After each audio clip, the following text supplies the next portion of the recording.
Le point numéro 10, Jean-Claude, toujours des crédits anticipés avant le vote du budget. Oui.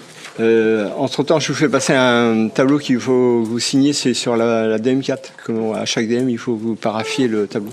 Les crédits anticipés pour 2025, vous savez, tous les ans à la même époque, on vote des crédits anticipés pour pouvoir payer des factures avant le vote du budget de fin mars.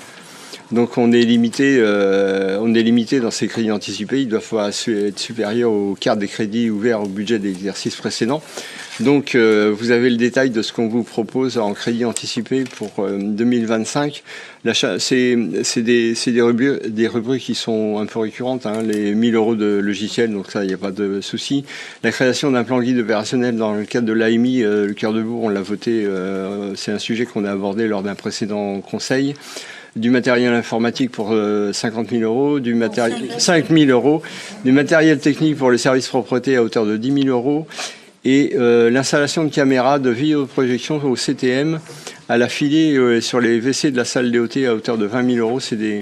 C'est des lieux publics qui sont régulièrement dégradés ou détériorés, donc on a estimé qu'il était peut-être nécessaire de mettre des caméras de vidéoprotection sur ces bâtiments-là. Donc on dégage un crédit anticipé dans un premier temps de 20 000 €. Et puis on a intégré 200 000 € sur cette fameuse subvention d'équilibre pour Nantes Métropole. Je vous en parlais tout à l'heure.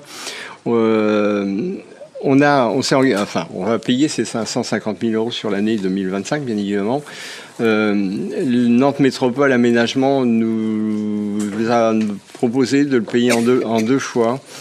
Et on va donner 200 000 € au début janvier. Ça va nous minimiser les frais financiers qu'on aurait pu avoir si on avait traîné, sur le paiement de ces 550 000 €. Donc en débloquant 200 000 € dès le début janvier, il ne restera plus que 350 000 € à verser après le vote du budget, ce qui minimisera nos frais financiers qui auraient été impactés sur les 550 000 € et qui nous auraient peut-être généré des frais supplémentaires.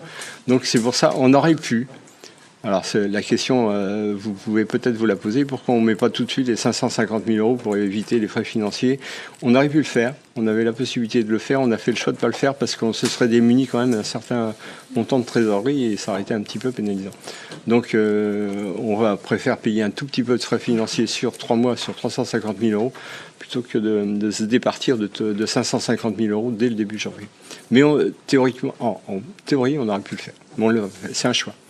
Donc voilà. Est-ce que vous avez des questions sur ces votes, sur ces crédits anticipés?